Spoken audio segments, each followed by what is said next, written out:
as you know, an impromptu rider meeting that happened here a few days ago, which was maybe the most useful meeting I've ever been to ever.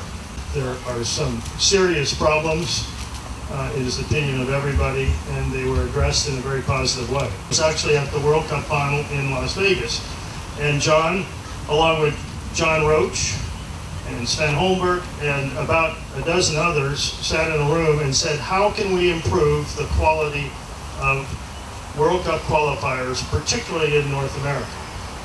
And this committee that was formed was entrusted and empowered to come up with those answers, and they've come up with some very good and positive suggestions of how that can be accomplished over time.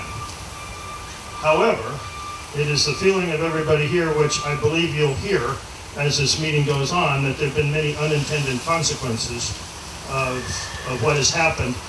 And some of what has happened is the result not of the North American World Cup Working Group, but of the FEI when they decided that they were going to vertically realign the leagues and combine Canada with Mexico and us. My name is Ali. No, Farushan. I have a few points that I'll go one at a time. 3 years ago, we had an incredible. The World Cups were great. We had great technical delegates. The level of competition was great. We had all the indoor that we wanted. We had all the riders had asked for. And from where we were, which I felt was the highest level that we had been to in the West Coast, where we ended up being second in the World Cup finals with Rich, and to where we are now, where the few riders that we did have now are completely spread out because now they can go up and jump outdoors on their way up to the Masters. I think that we're in big trouble if we don't go back to the FEI and realign it to the way it was before. The way it was before was incredible for us.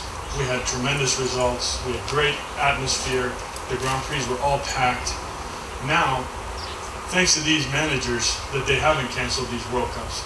But if I was in his shoes, I would have canceled all of this because they're trying their best. But unfortunately, the FEI is making it impossible for us to be able to have great competition because it's all becoming outdoor, indoor. You can go anywhere you want. Everyone is having World Cups. There's 16 of them. Now you can start in June. Nobody was ever going to jump all 16 World Cups.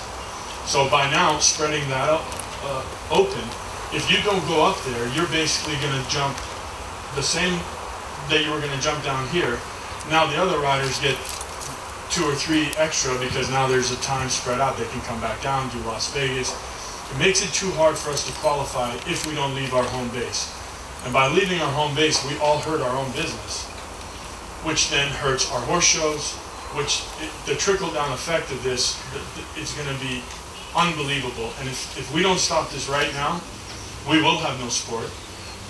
Like we were speaking, this will be an amateur, high amateurs will be the highest level. And they will not be able to sustain these Grand Prix. It's not fair to our management. It's not fair to us.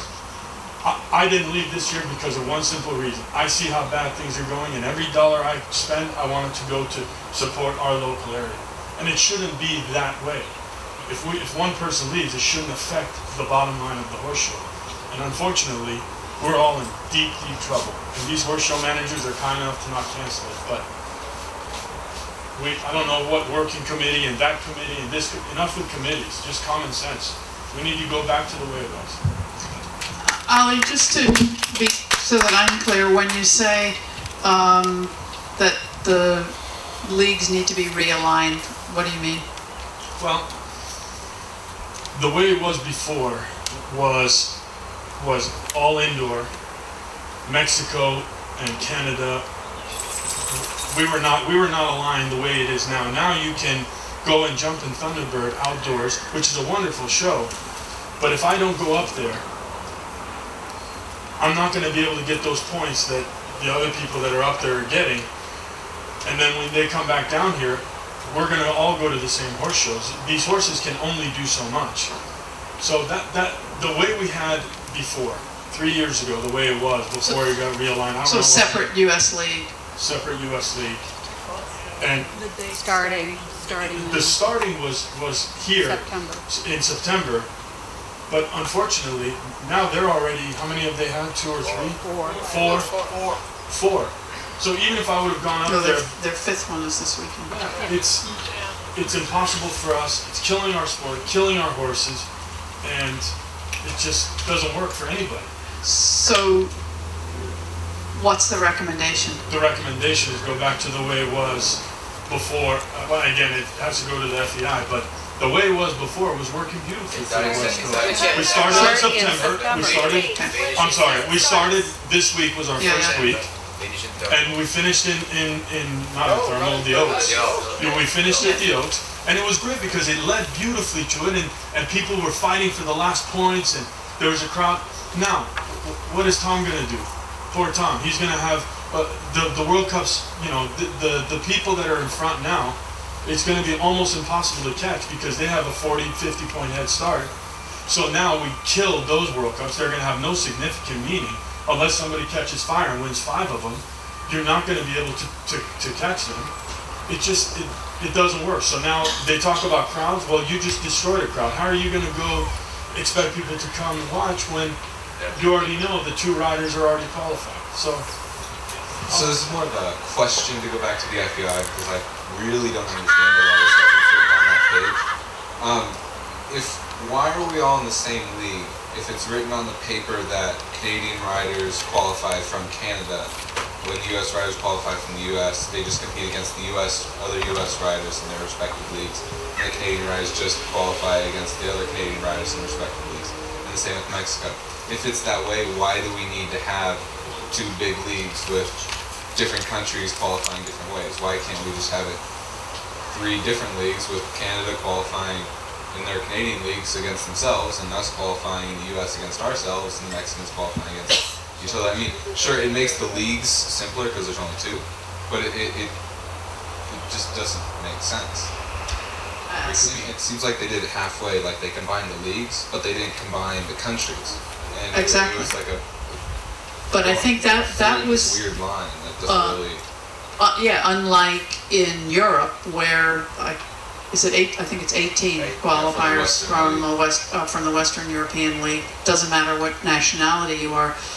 I think the perception of the U.S. might have been that if we combined everybody, right now we get 3 U.S. riders from the West Coast League and 7 from the East, that we would get fewer riders. There would be fewer. There would be not 10 U.S. riders at every final. Would the FEI really mind if there weren't 10 U.S. riders? It seems like something the North American group or the U.S. people from the North American working group would be sensitive to, but the actual FEI, it seems like they wouldn't really care much as long as they were all in the leagues. I agree. Okay, so I wanted to add to that because I researched from last year who went to the World Cup and how many riders and stuff we had in the West.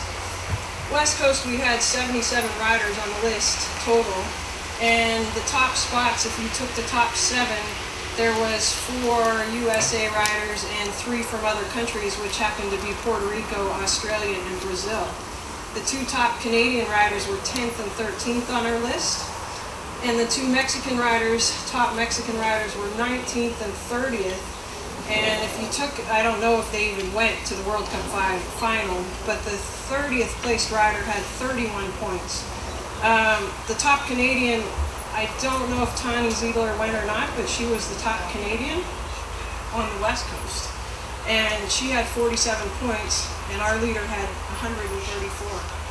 So, you know, when you look at that and you say, okay, so they can basically show in Canadian World Cups and never come here and go to the World Cup. And, you know, the Mexicans, I don't know, you know, it looks like they showed a couple in Canada and maybe 1 here. And again, you know, go to the World Cup with 31 points. That's not really fair to our league. You know, even our 4th place rider, which was Puerto Rico, had 101 points, but he got all his points here, all but 1 time. He showed everything here. And then again, like Harley, the same, had one up north, and all the rest the rest of his points here. It also makes our domiciled riders have a harder time getting in, so they work really hard, but they've got to fight for those top 3 scores, and those are in the hundreds. So, you know, when you look at that, you think they don't have a big chance either to get in. I mean, to equal our top 3 scores is going to be really difficult. So. But everybody wants to always go back to the old system. 3 years ago, that we start in September, and we finish at the Oaks, and have our own league. How does everybody else feel about that? Correct. Correct. I believe that the old system, like Guillermo just said, the date starting from this week, finishing at the Oaks, I think that ends up working great for us. Then that way we don't have that many riders, so it makes everybody come together, makes for a better sport. Would you separate the U.S. And back to having its own league?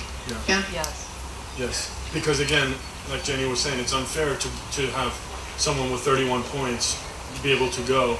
If the FEI makes the decision that they will not go back and separate the leagues again, how does it adversely affect the FEI if we go back? well, because they're going to end up with Mexico having no league and Canada with a very weak league. But Mexico didn't really have a league anyway. They had to come here anyway to get their points because they just canceled their shows. Can't Canada still qualify? They have 5 qualifiers now. They have their own qualifiers that they want to start in June. But if they say they don't want, if the FEI says we don't want a league with only 5 classes in it. Why do we have to suffer for that? Yeah, exactly. Here what happens is people go everywhere. So like Ali was saying in the beginning, you have some riders right now, we're going to have a first qualifier here, and you have riders that have already 40 or 50 points. So if you kept riders in their leagues, that if you qualify for the West Coast League, you should make your points here. But they have to understand our frustration. But you know, it was not broken. Our system was not broken. We had great results at the World Cup finals. I didn't cry that I didn't go with 95 points and I won 2 World Cups. I wasn't good enough, and obviously it went, and Rich was incredible. Our system was not broken, and I did not care that I didn't go. Fine, but we were okay. So I don't want to go back, and it's slowly becoming to the point where if you don't go up to Canada for the summer, you're not going to go to the World Cup finals. That is what this committee that you guys are on has escorted us to. And I don't feel that that's fair. So I think everyone here is very clear that we don't want to have to write more letters and then it gets lost again. That's why these cameras are here. We wanted to go back to the way it was because we had great results and we were making amazing progress. We had a great technical delegate and Bernie. I mean, we had it going. We were well on our way. And then, you know, then more committees and more. We would truly be able to market our events from that perspective, and they become more competitive. And what it's actually done is the exact reverse. It's forced the Californians, who feel that they have a real shot, to go to Canada and camp out all summer long there, and we haven't got one single Canadian or Mexican to come to our events because statistically they don't have to because of what's already been told here. What really precipitated this a few days ago, which the flashpoint of the whole thing, was the clarity of the situation, and that is these events, as we are currently handcuffed by the FEI, their restrictions, much of which are unintended, they had good intentions, make them unsustainable. They are not sustainable the way they are here. We were actually asked in the meeting a few days ago, as management, as organizers, would we be willing to cancel the rest of the World Cup season, which is a very radical proposal. Not at all anything we wanted to do.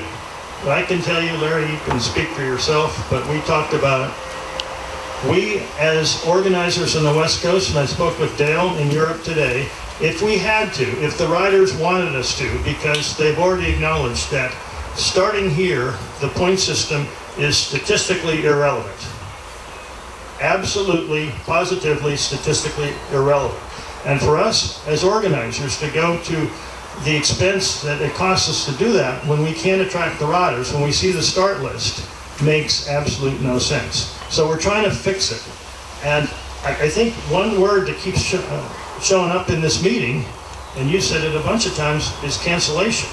The FEI has put all these restrictions on us as events across North America. Well, then why are there so many being canceled? Why are there 2 in the East Coast? Why are there 2 down in Mexico? It's because of a lot of the restrictions and costs that they put on us. I mean, we can go from the simplest one to the bigger ones. I mean, a simple one, which makes absolutely no sense, is the foreign judge requirement, which we have asked for years for them to eliminate. But that's a cost. That's several $1,000s for somebody. Sonia, we're glad to have you. But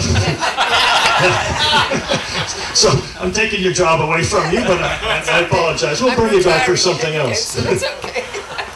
But to fly somebody from Toronto, let's say, to judge a jumper class in California because the FEI is afraid that the American judges might not notice a rail fall down, makes no sense. Because they're basing it on the European model. Well, in Europe, it makes sense. We ask the guy to drive across the border from Belgium 10 miles and he can be the judge. That's not a problem. That's a fairly simple one to fix. But prize money minimum, so forth. Again, Mexico was given a waiver and we weren't here in California. Where's the fairness in that? And yet it still wasn't good enough to be able to sustain the World Cups in Mexico. So something is going wrong. If we're killing the World Cups, something is broken. In listening to all this, it's, deja vu how the FEI and the National Federation look at California. That has to change. We thought we had it changing. It obviously has swung back the other way. Now, Robert and I are both directors of the Federation. I'm on the executive committee. I think, Sally, you and I, and maybe a group here, really need to get our Federation to take a strong posture on this, because it is a continual tension in our National Federation, how the West Coast is viewed, where the true power is, where the officers of the Federation are, and so forth. And we've spent a lot of time talking about the FEI working group on this particular problem. But the fact of the matter is that the United States Federation is the member federation of the FEI. Now, our National Federation needs to hear what's going on today, as well as that working group. I know I sit there in an executive committee meeting and the FEI calendar is presented. Sally, you're in the meeting, Jim Wolf is in the meeting, and if nobody says there's any controversy, I sit there and blindly vote aye. Now, I won't do that again because I'm hearing this. But I think we really have to motivate our National Federation to pay attention to the largest single market in the United States, once again, and listen to the athletes. I mean, they are being extremely clear. I've heard it here in person. Robert's been hearing it for a long time, and I just want that reflected in the minutes because obviously I'm going to speak loudly on this. Thank you, Alan. We are a very important part of the sport. I think the sport is at a crossroads right now. Coincidentally, very recently, as everybody probably knows in this room, we just got relegated out of the Nations Cup series. That should be a wake-up call. If we spend so much of our resources to send our elite riders and horses for 9 months or 6 months, whatever it is, to Europe to compete over there, we lose them here. And when we're trying to put on events and we're trying to market the sport, how do we convince, and Susie, this is where you and Sandy really started the whole issue a few days ago, how do we convince our owners to invest what we're asking them to invest when we tell them, well, basically, if you want to go to the World Cup final, you have to go to Canada. And basically, if you want to go anywhere else, you got to go to Europe. You can even skip over the East Coast. How, as a country, are we doing ourselves any justice at all? In all of these meetings that I have been at, this is the first time that I think that everybody understands what we're talking about. If the working group, the World Cup working group, decides that they need to take into consideration the needs of the West Coast United States, it will not be that difficult for them to figure out how to make it more equitable. In closing, I think for my piece, I think it's very important that you guys sitting there watching this, the working group, understand that you're destroying the West Coast. You're destroying it for us. So don't let it be lost in translation. And if it doesn't, because we're outnumbered, if it doesn't come through, then we're going to have to do something, whatever we can do. But be clear that we do not want it the way it is now, and we want it to go back to the old way. So don't let it get lost in translation. I don't care what committee. Thank you. Thank you, Elliot.